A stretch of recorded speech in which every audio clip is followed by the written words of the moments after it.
Welcome to Around the Empire. I'm your host, Joanne Leon. This is a fully independent podcast. Now more than ever, independent media needs the support of listeners and viewers. Visit the website aroundtheempire.com to find out how to support the podcast and gain access to the bonus content. There are both audio and video versions of the show that you can find on various platforms. In most cases, the video version has some added maps and image enhancements that you may want to check out if you're interested. Giorgio Cafiero joins us today. We talk about the upcoming elections in Libya, scheduled for December 24th, 2021. The situation still remains chaotic and uncertain, with just a few days left. And to quote Giorgio in one of his recent articles, quote, "Libya is at a delicate point in its history. The deeply fractured and divided North African country has the first round of presidential elections officially set for December 24th, yet we do not know if the elections will be held that day. Whether or not elections are held then, and whether the second round and parliamentary elections are held in February will matter significantly. But more importantly, how various domestic and foreign actors act in the period following the elections matters even more." In a bonus episode, we talk about the possibility of Libya being integrated into the broader Arab world and possibly become one of the countries who normalize relations with Israel.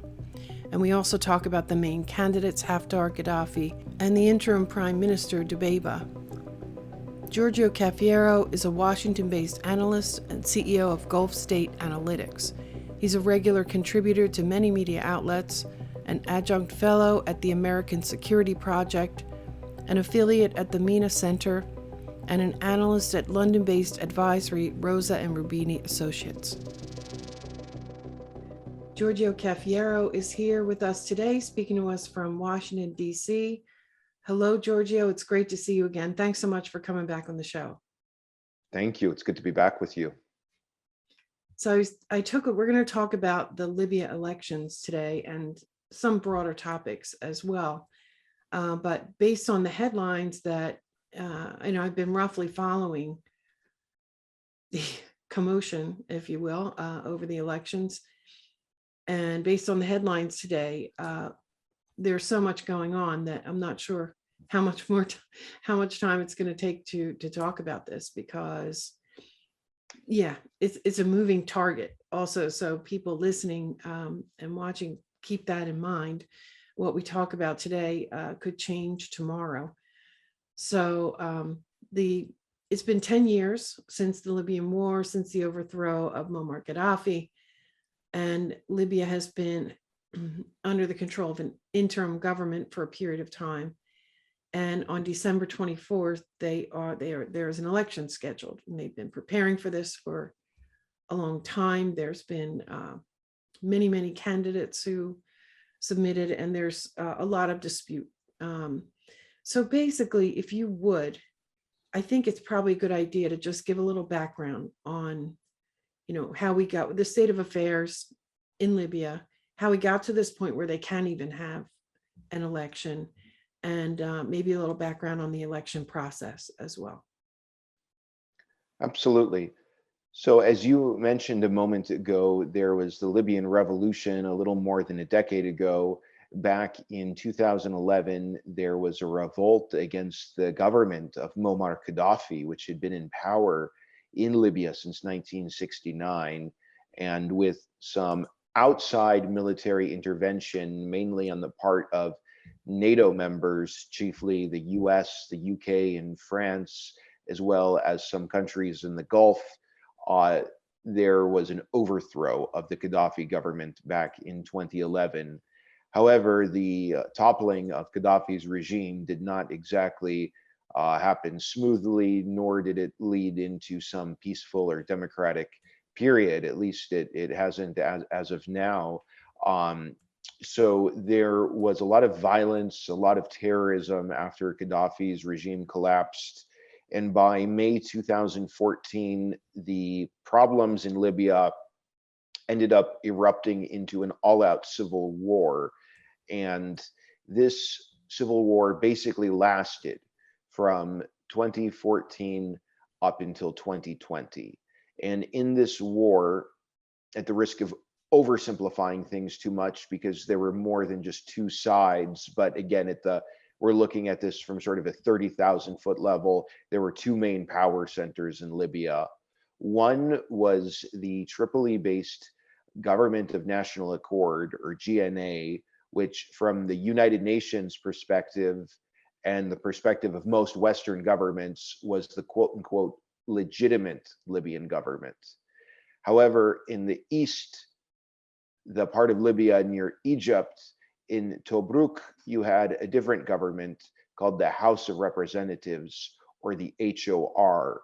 HOR was aligned with the Libyan National Army, LNA, that was basically a group of militias and fighters that were under the command of General Khalifa Haftar, who fought to overthrow the UN recognized government in Tripoli. And in early April 2019, Haftar's LNA, with the support of some foreign actors, launched an all-out offensive on the Tripoli government. And for a while, observers actually believed that his forces in the LNA were on the verge of toppling the GNA administration in Tripoli. Then we got to late 2019, early 2020, and there was direct Turkish military intervention that proved to be an absolute game changer. Just to be clear, Turkey was against Haftar, and Turkey was on the side of the GNA. And so basically, pro-GNA militias in Libya benefited from the entry of Turkish drones into the conflict. Not only were the pro-GNA forces able to prevent Haftar from taking over and conquering Tripoli, but they actually pushed his forces back east very far. I think, if I remember correctly, at one point, Haftar's forces were something like 5 to 10 miles outside of Tripoli, and yet this anti-Haftar counteroffensive pushed them several hundred miles east. And what happened as a result of this, I would say, a very successful counteroffensive, was that Haftar and some of the external actors, including the United Arab Emirates, Saudi Arabia, and Egypt, who had been backing him, came to the conclusion that a continuation of warfare was not going to work out well for them. And they realized that Turkey is a force to contend with in Libya, and that Haftar had failed to achieve an all-out military victory. And so at that point, Haftar and those supporting him from outside of Libya agreed to enter into sort of a new period of diplomacy. And basically, in the summer of 2020, the violence of the civil war came to an end. It's basically been about a year and a half since we've had Libyans killing each other. Now, this does not mean that the conflict was resolved, but we can at least say the conflict was frozen, and there was a period for diplomacy to kick in and for there to ideally be a settlement to the conflict. So October 2020, there's a ceasefire that's agreed to. Then in the spring of this year, the HOR in the east and the GNA in Tripoli are, at least on paper, replaced by the GNU, Government of National Unity, which has had an interim prime minister. His name is Dbeibeh, and he used to be a Ghaddafi regime official. And throughout this whole year, there's been this very fragile and very tense peace in Libya with this interim government in power. Now, the big date that you mentioned that we've been spending months and months thinking about is December 24. This is the date that Libya is supposed to have, or was supposed to have, presidential elections. And the GNU, this interim government that came to be earlier this year with support from the United Nations, has its mandate and its legitimacy ending the 24th. So the plan is for Libya to elect a new leader, and ideally this leader will have democratic legitimacy, He will be someone who can lead newly unified Libya. He will have presumably come to power through the first election in the North African country's history in which there was really universal suffrage. And there are many Libyans who have concluded that this has to happen, and that holding this election on December 24th is a critical event in terms of the country's democratic development and the democratization of Libya. However, there are many good reasons to question whether or not this election would be able to achieve any of those positive outcomes.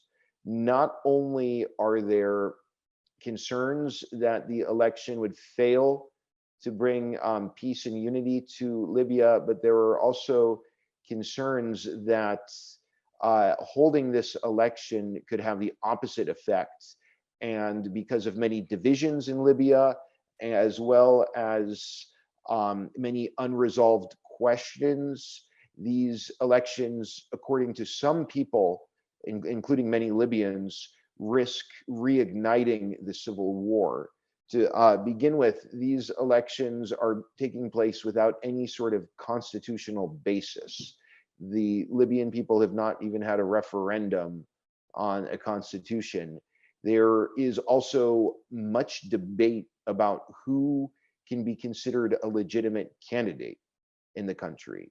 There are some Libyans who say, look, you got some candidates running who have committed war crimes in Libya. Their crimes against certain Libyans put them beyond the pale. Then there are other Libyans who say, well, democracy is democracy. If those are the candidates that the most number of Libyan people vote for, then shouldn't the Libyan people be able to decide to have one of those men as their leaders? There's also so much uncertainty surrounding questions about what kind of power the president would have. So the Libyans don't really even know what they're voting for. And like I said, there's no real constitutional framework for this election to take place. There are also extremely valid concerns about voter intimidation and how there could be violence that prevents the election from being held in a manner that could even remotely be considered free or fair. And right now, we still don't know the official list of candidates. And this election, well, the rules that were set up for this election dictated that the Libyans would need to know who the candidates are at least 2 weeks in advance. This way, the candidates would be able to campaign. Right now, well, very recently, just before coming on your show, we got the news that the decision to finalize a list of candidates has been delayed. And now we're within 2 weeks of December 24. So there's some serious concerns right now that this election won't even be held. And if it's not being held, then we're going to immediately have a period of time in which there's a government that probably a good chunk of the population will see as completely illegitimate. And how all of this is going to play out on the ground, we don't know, but there's good reason to fear that the election, or perhaps absence of election, could trigger violence and possibly, under the absolute worst case scenario, reignite that civil war that basically froze in the middle of last year. You could see how people would sort of be on ice for a while, all right, let's see how this election process works out. And yeah, I hadn't really thought about the fact that it could, instead of bringing some more calm and order, it could actually trigger a worse civil war kind of situation. The obvious things like one side's the person they back doesn't get elected, and now they've got no potential. And like you said, I did not realize that this wasn't based on any kind of constitution, or the interim government is the UN appointed government, right? Correct. And the parliament in the East, the House of Representatives in the East, did they solidly back this election? And this, you said it's a shaky situation with a unity government.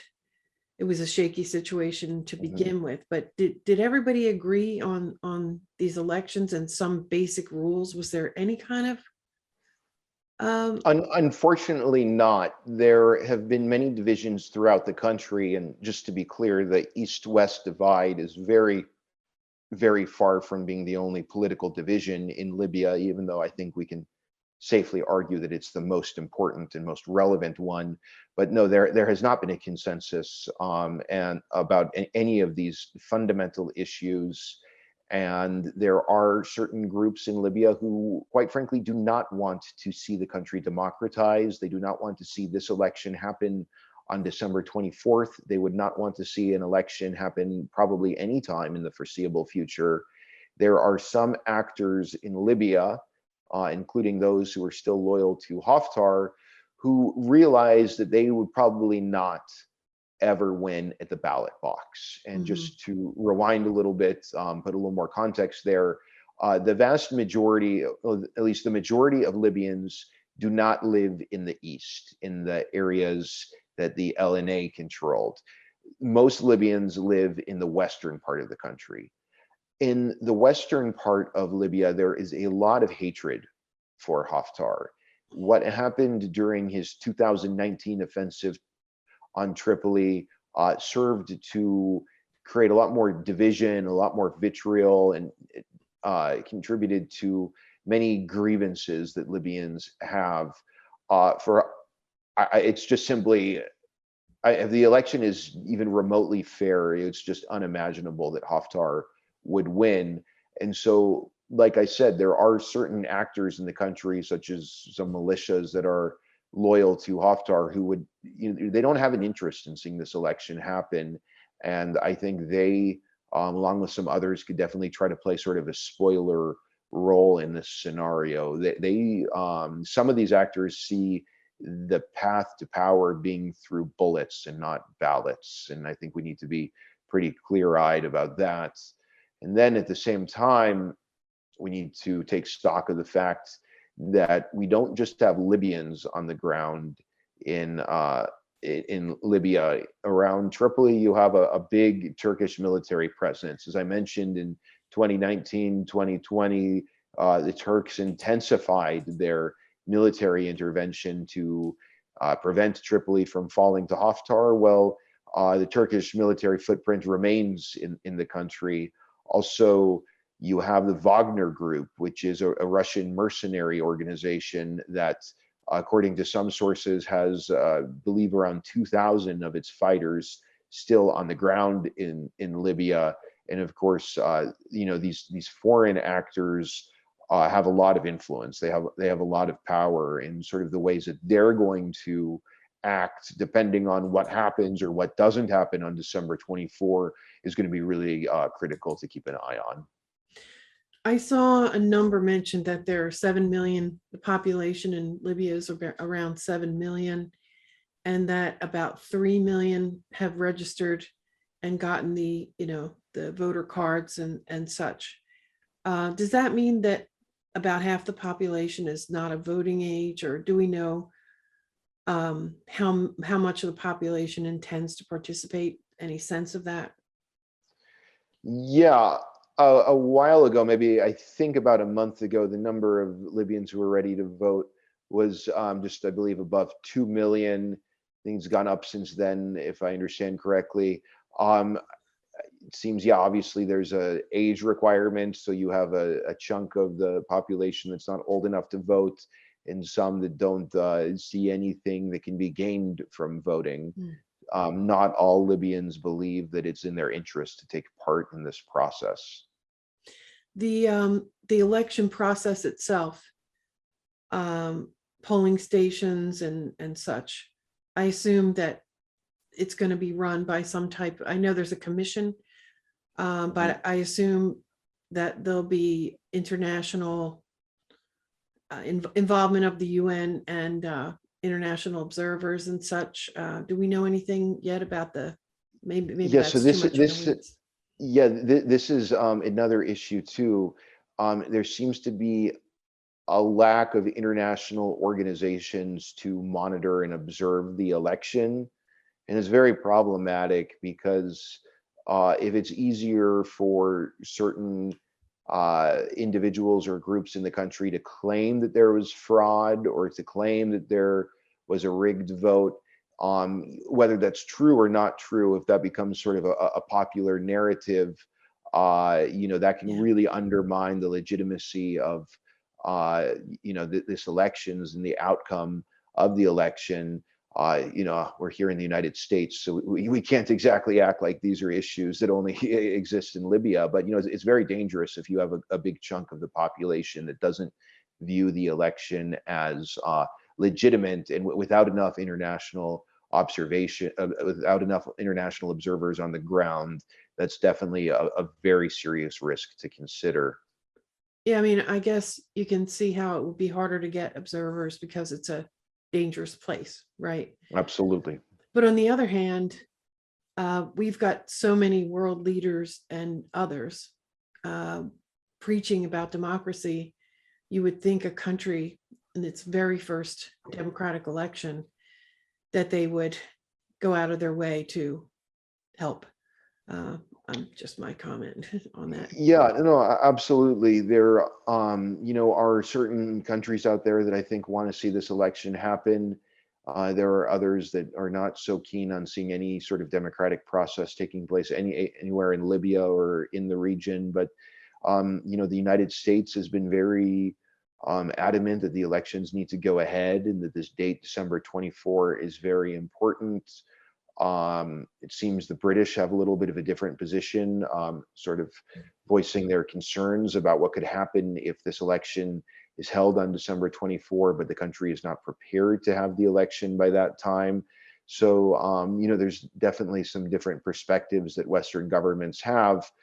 But yeah, I mean, to your point, though, this has been a long road to achieve democracy in Libya. I'm frankly quite pessimistic about what will happen on December 24 and after December 24. But you're absolutely right that those who have spent many years talking about democracy in this country should definitely try to be doing more to help the Libyans have an election in circumstances that enable the votes to happen freely and fairly with the sufficient amount of security. But again, given all of these factors that we've talked about, it seems like a very, very gloomy situation as Libya is currently in this very, very, very difficult and sensitive state of limbo. Yeah.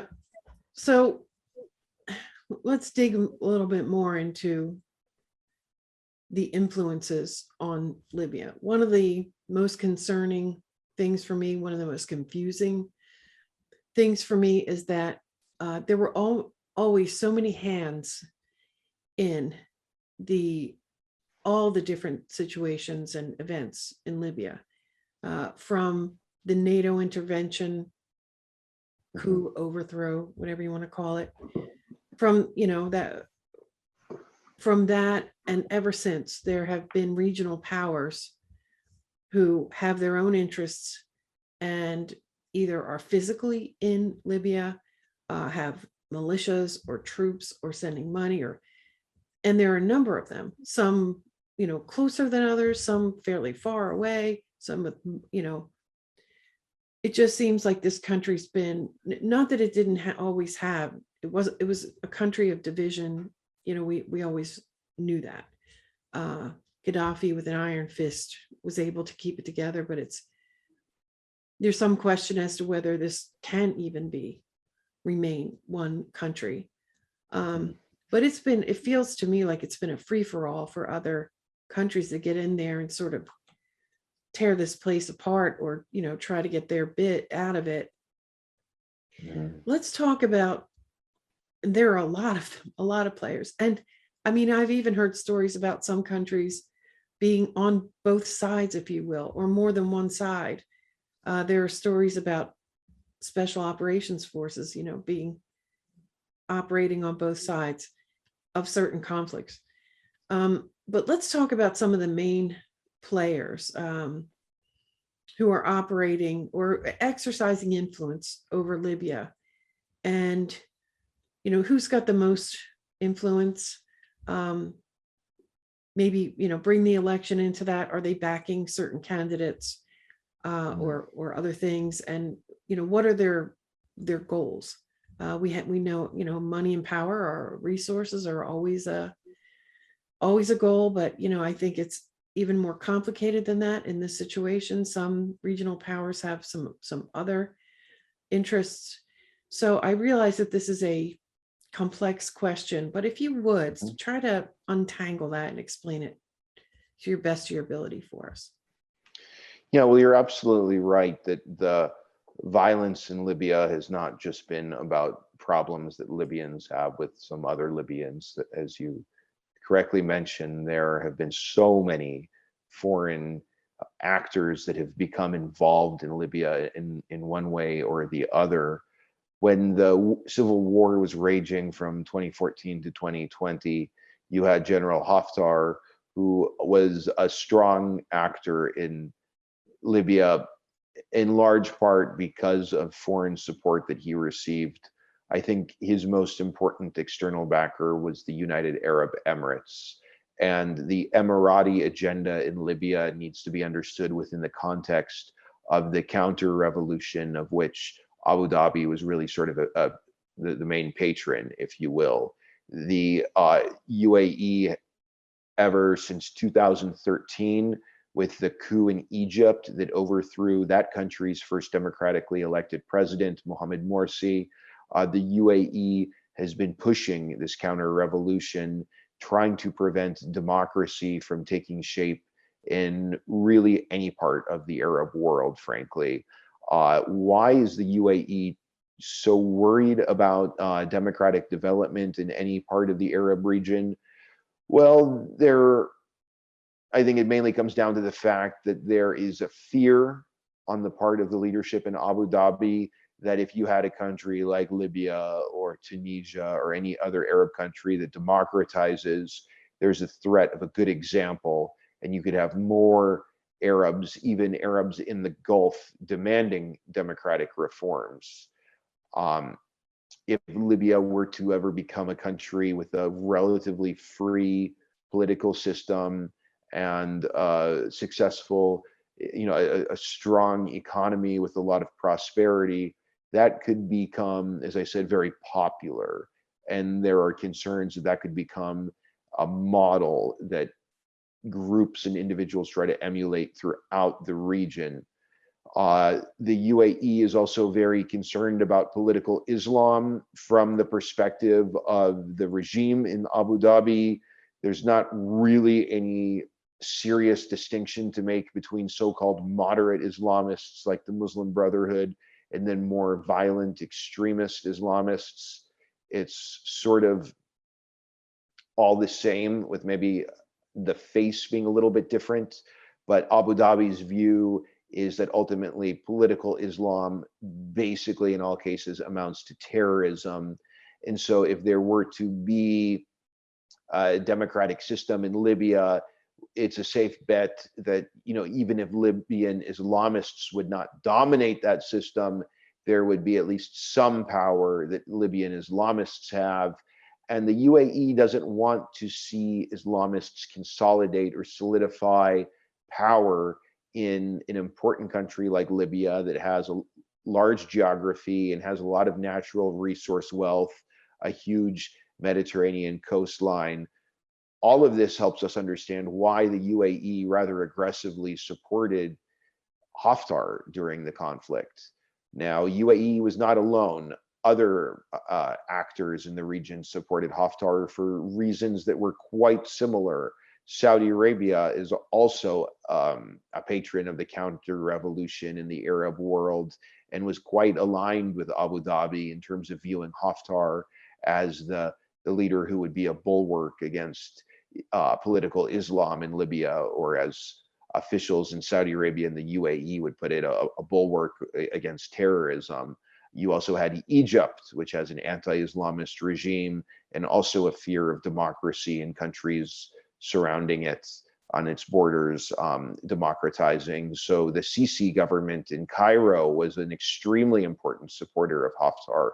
Israel also shares the UAE's vision for a more, you know, authoritarian and militaristic set of regimes in the Arab world, definitely sharing many of Abu Dhabi's concerns about the forces of political Islam in the Middle East and North Africa, and not wanting to see democracy take shape in any of these countries. You also had Russia and France supporting Haftar. Yeah, Russia and France had different reasons for supporting Haftar. Um, for Russia, there is sort of a history of working with figures like Haftar that goes even back to the Soviet era, where there's sort of a tradition of the Soviets backing secular strongmen, figures like Hafiz al-Assad in Syria, and also the Soviets had a good relationship with Gaddafi in Libya. They had a good relationship with Nasser in Egypt. I'm not sure I would say they were allies with him, but definitely the Soviet Union had a partnership with Nasser. Today, in this modern period of time, in the post-Soviet era, Russia is trying to regain a lot of the clout which the Soviet Union once possessed, not only in the Middle East, but throughout many parts of Africa. Libya is a country where the Russians want to have a lot of influence. There's also a lot of synergy between Russia and the UAE. At the end of the day, we can say Russia is supportive of the counter-revolution as well. Russia does not want to really see space for civil societies growing too much in the Arab world. And whether you're talking about supporting the Assad government in Syria or supporting Haftar in Libya, this is something that we do see from Russian foreign policy, is a desire to sort of promote authoritarian stability in the region. That being said, Russia was never as one-sided as the UAE.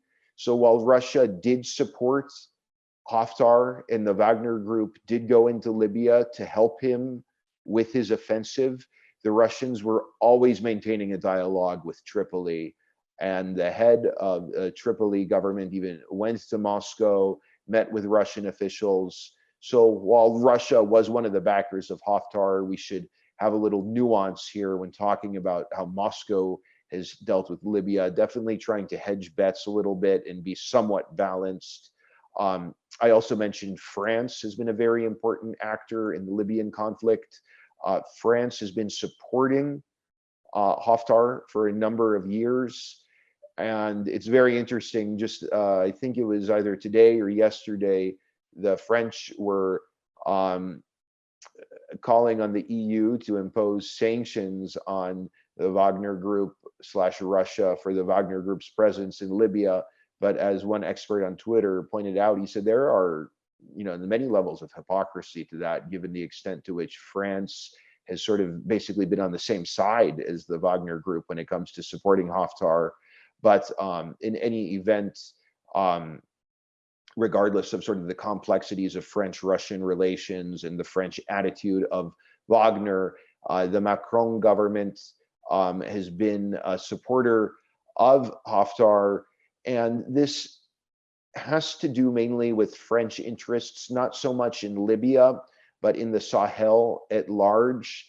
And the Sahel is the part of Africa mainly made up of former French colonies. We're talking about Burkina Faso, Niger, Chad, so on and so forth.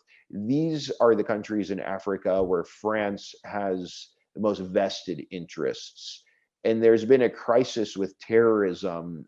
You've had many groups linked to Al-Qaeda and ISIS who have been terrorizing these countries. And let's, of course, add Mali to the list, obviously an important country here.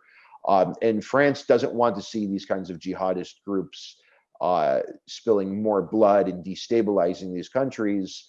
And if your listeners go to take a look at the map, you can see southern Libya is basically it is a part of the Sahel, and it's very interconnected with these different countries. And so the French concern was that if a terrorism crisis in Libya would spiral out of control, it could spill into those countries where the French have so many interests. And their calculation was that the man who's going to stop, who has the best chance of stopping that from happening, was Haftar.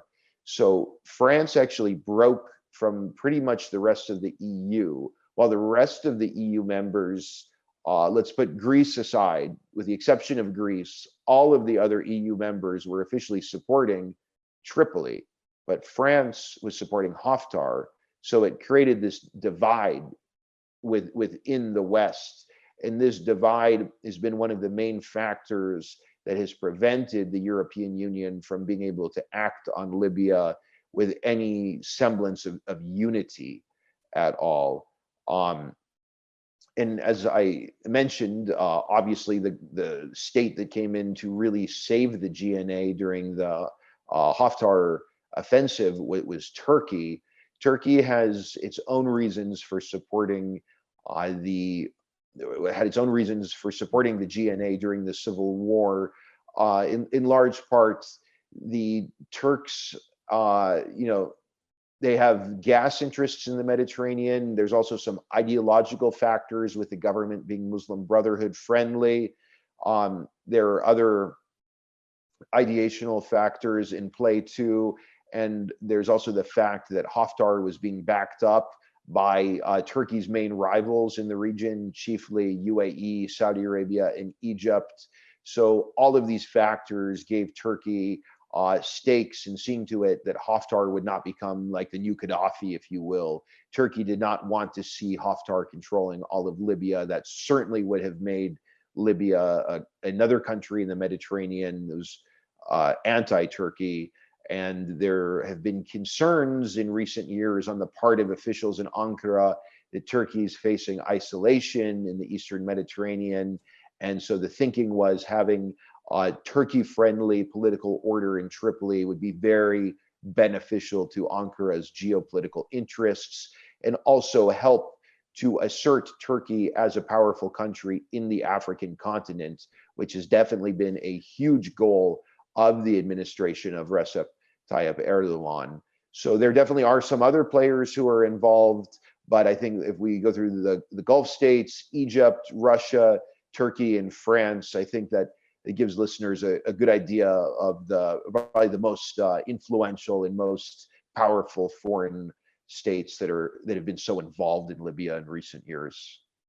Now, Qatar is aligned with Turkey on a lot of things. Are they generally aligned with them on their position on Libya as well? Yeah, definitely. So Qatar was at odds with the UAE when it came to the Libyan civil war, just like Qatar was at odds with UAE on so many different regional issues. And Qatar did align with Turkey very closely during when it came to Libya during the years of the civil war. And but it is important to realize, though, that Qatar's influence in Libya has been exaggerated by many. Mm-hmm. So during the 2011 to 2013 period, Qatar was very active in Libya. When the intervention was going on against Gaddafi, in fact, the Qatari Air Force was directly involved in operations against Gaddafi's government. And the Qataris certainly tried to make some serious soft power gains in Libya. However, when there started to be a period of chaos and a huge crisis of terrorism in post-Gaddafi Libya, Qatar's reputation suffered quite a bit.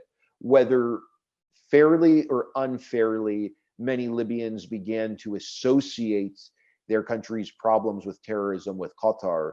The narrative was that extremists in Libya, like Islamists and jihadist groups in Libya, became so powerful because of Qatar's intervention.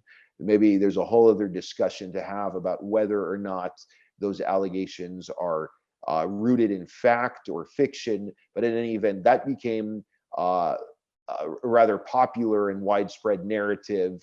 And so beginning in 2013, Qatar did quite a bit to actually back off Libya. It did not completely pull itself out of Libya entirely. It remained a party with interests in Libya, but it was pursuing those interests with a much, much lower profile. And it was really the UAE that became the Gulf state with the highest profile in Libya, really from 2000, I would say basically 2014 onward. And just one last thing, China was doing a lot of business with Libya before the overthrow. Are they generally aligned with Russia and for the same reasons on Libya, or have they sort of held back? It's very interesting, and that's a great question. You know, given how much China and Russia align on so many foreign policy issues, not only in the Arab world, but just sort of the world at large, one could be forgiven for just assuming that China and Russia have been on the same page in Libya. And although there have definitely not been any clashes between China and Russia on Libya, they've really had sort of different positions. China has embraced what we can sort of call strategic ambiguity. The Chinese view during the Civil War was that it's best to not get involved. The Chinese were saying, we don't know who's going to come out on top in this civil war. If you back one side, then you risk having serious problems if the other side wins. It's better just to sit back, let other countries take the risks of getting involved, let other countries waste their resources on this fighting, let other countries build up bad will among certain people in Libya, and just keep China neutral and make sure the Chinese role is non-controversial. China has very much been looking at sort of the long game. They want Libya to stabilize one day. They would like to see Libya be an important part of the Belt and Road Initiative. China obviously sees many ways to prosper and to make huge profits from investments in Libya. But when it comes to the messy politics, unlike Russia, UAE, or Turkey, the Chinese have not really been getting involved, and they certainly have not waged any direct military interventions in the country. Totally consistent with kind of the ethos of Chinese foreign policy decision makers is they view sovereignty as a sacred concept. They really, when they talk about Libya, they emphasize there need to be Libyan solutions for Libyan problems, and that Libya needs to solve its problems as a sovereign country. And that is, for the most part, kind of the main position that the Chinese have. Yeah. I know sometimes they do tend to be a silent partner, as in like in Syria, but yeah, I can really see why it benefits them to just stay friendly with whoever comes out on top, because that's a prime piece of trade route and resource real estate. Yeah. And you know, people from the United States tend to, I shouldn't speak for everybody, but I'm pretty sure that like me, you know, Africa is a huge continent, and I'll put up some maps into this video for assistance. Africa is a huge continent. The Mediterranean Sea is relatively small compared to, I think that we tend to think of the continent of Europe and the Mediterranean Sea as these massive places, but really, if you just kind of like scale your map to like 500 miles, there's a lot of things within 500 miles of Libya. You know, you might say like, why are these countries getting involved in Libya? Like they're way over in some other area, but they're actually not that far. And there's a whole thing with the Eastern Mediterranean right now. Not only the potential for the Belt and Road initiatives and trade routes and such, but newly discovered gas, I think oil and gas, but mostly gas. And all of these countries, some of them with a scant amount of coastline, you know, so that whole issue. So, you know, it's great to hear you lay out. You did a great job laying out the different geopolitical interests there, and you know, and what they're what they're after, what their goals are. And the assumption is always the resources, the money and power, but you brought up a lot of other more nuanced perspective, which I appreciate. Absolutely. Yeah. Big security concerns too. If Libya were to become a country where a good chunk of its land comes under the control of groups affiliated with ISIS or Al Qaeda. I mean, as you mentioned, I mean, there's so many countries within close proximity to Libya. It would be an extremely huge security crisis for Western countries, EU members, other countries in Africa. So there's so many parties that have such high stakes in the future of Libya. And a key send-off point for migration, and of course the EU is always way high on their priority list. And things that really untenable situations apply, and really, anyway, it's just we'll stick to the interest right now, because I won't go off on. Yeah, it's just a tragic situation. Absolutely. For so many reasons. Now we should probably roll over into the bonus question now. Okay.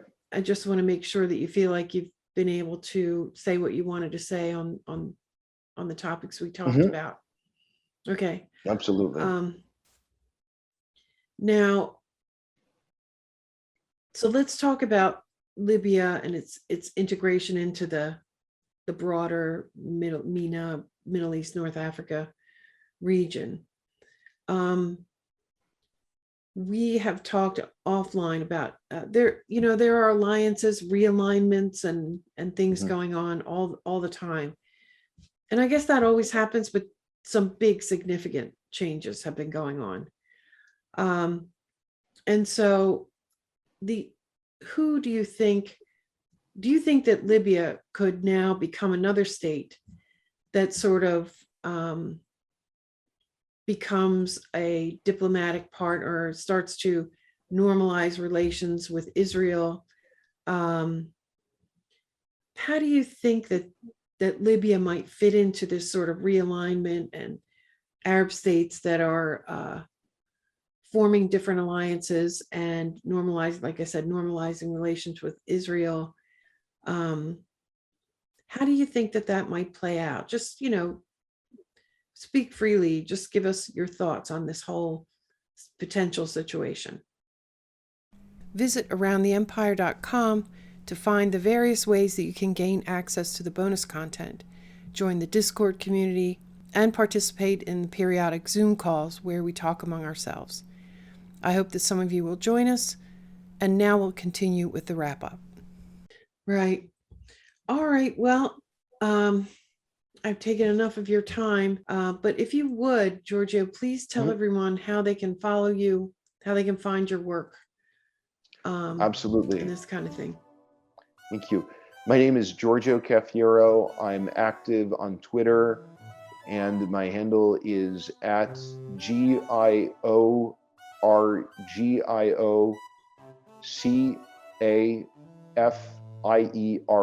at Giorgio Cafiero. My company is Gulf State Analytics, and our website is www.gulfstateanalytics.com. And you want to be following closely in the next couple of weeks to see how this plays out. Thank you so much for your time. I really appreciate it. It was great to talk to you. No, thank you. The pleasure is all mine. I really appreciate this opportunity to come back. And if you can just shoot over a link whenever this goes up, I'll definitely be sure to share this on social media. Will do. Take care. Thank you so much. Thank you for listening. Special thanks to Giorgio Cafiero. Follow him on Twitter at Giorgio Cafiero. Find his work at gulfstateanalytics.com. This is a fully independent podcast. In this age of censorship, your support is more important than ever. Go to the website aroundtheempire.com to find the various ways that you can get access to the bonus content and support the show. Don't forget to like, share, subscribe, and leave reviews. Follow on Twitter at Around the Empire. Join us on Telegram, t.me/aroundtheempire, and we'll see you next time. Take care, everybody, and happy holidays.